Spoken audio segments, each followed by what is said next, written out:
സംസ്ഥാനത്ത് എയിംസുമായി ബന്ധപ്പെട്ട വിവാദം രൂക്ഷമാകുന്നതിനിടെ ഇടുക്കിയിൽ all India institute of medical science കേന്ദ്രം സ്ഥാപിക്കണമെന്ന ആവശ്യവുമായി വിവിധ സാമൂഹ്യ സംഘടനകൾ രംഗത്ത്. സർക്കാരിന് സാമ്പത്തിക ബാധ്യതയില്ലാതെ എത്ര സ്ഥലം വേണമെങ്കിലും ഇടുക്കിയിൽ എയിംസിന് വേണ്ടി വിട്ടു നൽകാൻ കഴിയുമെന്നും ഇവർ ചൂണ്ടിക്കാട്ടുന്നു. ഇതിനായി എയിംസ് ഇൻ ഇടുക്കി മിഷൻ എന്ന സംഘടനയ്ക്കും രൂപം നൽകി. കേരളത്തിൽ എയിംസിന് ആവശ്യമുള്ള സ്ഥലം വിട്ടുനൽകുന്നതുമായി ബന്ധപ്പെട്ട കേന്ദ്ര സംസ്ഥാന സർക്കാരുകൾ തമ്മിലുള്ള തർക്കം തുടരുകയാണ്. ആവശ്യത്തിന് ഭൂമി വില കൊടുത്ത് ഏറ്റെടുക്കാൻ സംസ്ഥാന സർക്കാരിന് കഴിയില്ല. ഈ സാഹചര്യത്തിലാണ് ഇടുക്കി ജില്ലയിൽ എയിംസ് സ്ഥാപിക്കണമെന്ന ആവശ്യം ശക്തമാവുന്നത്. കേരളത്തിൽ അനുവദിക്കണമെന്നും ആവശ്യപ്പെട്ടുകൊണ്ടിരിക്കുന്ന AIIMS all India institute of medical sciences Idukki ജില്ലയിൽ അനുവദിക്കണമെന്നാണ് കേന്ദ്ര സംസ്ഥാന സർക്കാരുകളോട് അഖിലേന്ത്യാ കിസാൻ സഭയുടെ അഭ്യർത്ഥന. ഇടുക്കി ജില്ല ചികിത്സാ രംഗത്ത് ഏറ്റവും പിന്നോക്കം നിൽക്കുന്ന ജില്ലയും ഒരു സൂപ്പർ സ്പെഷ്യാലിറ്റി ആശുപത്രി പോലും ഇല്ലാത്ത ജില്ലയുമാണ്. സർക്കാരിന് സാമ്പത്തിക ബാധ്യതയില്ലാതെ ആവശ്യത്തിന് ഭൂമി ഇടുക്കിയിൽ ലഭ്യമാകും. ഇടുക്കി ജില്ലാ ആസ്ഥാനത്തും ചിന്നക്കനാൽ, വാഗമൺ എന്നിവിടങ്ങളിലും ആവശ്യത്തിന് ഭൂമി സർക്കാർ ഉടമസ്ഥതയിൽ തന്നെയുണ്ട്. ഇത് കൈമാറിയാൽ എയിംസ് സ്ഥാപിക്കാനാകും. ഇടുക്കി ജില്ലയിൽ ആവശ്യത്തിന് സർക്കാർ ഭൂമി ലഭ്യമാണ്. 5 പൈസ ചിലവില്ലാതെ കൊണ്ട് എയിംസിന് ആവശ്യമുള്ള ഭൂമി, ആവശ്യമുള്ളതിൽ ഇരട്ടിയിലധികം ഭൂമി ഏറ്റെടുക്കുവാൻ കഴിയുന്ന സാഹചര്യം ഇടുക്കി ജില്ലയിൽ ഒന്ന് ചിന്നക്കനാൽ നാഷണൽ ഹൈവേയുടെ ഓരത്ത് അവിടെ ഭൂമി ലഭ്യമാണ്. ഇടുക്കി ആസ്ഥാനത്തിന് ലഭിച്ചിട്ടുള്ള ഭൂമിയിൽ നിന്നുള്ള ബാക്കി ലഭ്യമാണ്. വാഗമണ്ണിൽ ഭൂമി ലഭ്യമാണ്. അറക്കുളം വില്ലേജിൻ്റെ പ്രദേശങ്ങളിൽ ഭൂമി ലഭ്യമാണ്. ഇങ്ങനെ കണക്ക് നോക്കിക്കഴിഞ്ഞാൽ ഇടുക്കി ജില്ലയിൽ ഇനിയും ഒരുപാട് പ്രദേശങ്ങളിൽ സർക്കാർ ഭൂമി, റവന്യൂ ഭൂമി ഈ ആവശ്യത്തിന് വേണ്ടി ലഭ്യമാണ്. അത് ഏറ്റെടുക്കുന്നതിന് ഒരു ദിവസം ഒരു തഹസീൽദാരുടെ ജോലി, ഒരാഴ്ച ഒരു സർവേ ടീമിൻ്റെ ജോലി, ഇത്രയും കഴിഞ്ഞു കഴിഞ്ഞാൽ എയിംസിന് ആവശ്യമുള്ള ഭൂമി ഇടുക്കിയിൽ ലഭ്യമാണ്.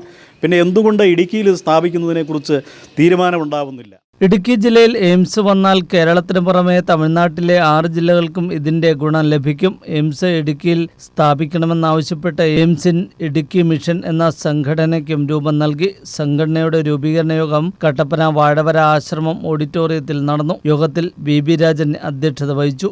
സംഘടനാ നേതാക്കളായ Razak Chooravelil, advocate Thulaseedharan Pillai, Ratheesh Varakumala, Shajimon Kanchiyar, KP Philip, Mathikutty Pauvath, Sajidas Mohan, Xavier Thomas, Shaji Purayidathil, Joe George, Jose Thomas Ozhukiyil തുടങ്ങിയവർ പങ്കെടുത്തു. News bureau, Kattappana. Al Azhar Group of Institutions, 16 institutions offering 56 plus programs, serving 7,000 plus students.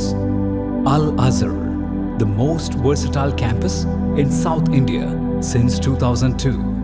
KM Musa Haji, founder, chairman, Al Azhar Group of Institutions, Thodupuzha, had a profound vision of providing high-quality education to the youth. He wished to elevate the underprivileged and minority communities of the Idukki district by offering exceptional educational facilities.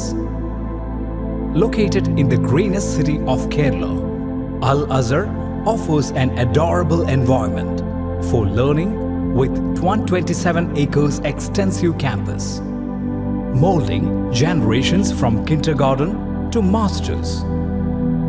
Public school, College of Arts and Science, College of Paramedical Science, Training College, Teacher Training Institute, College of Engineering and Technology, Polytechnic College, Law College, College of Pharmacy, College of Nursing, College of Allied Health Sciences, School of Nursing, Dental College, and Al Azhar Medical College and Super Specialty Hospital.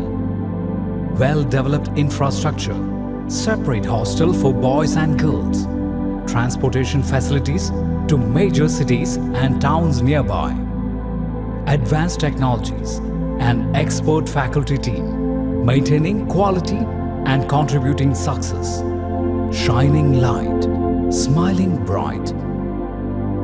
Al Azhar Group of Institutions, Thodupuzha.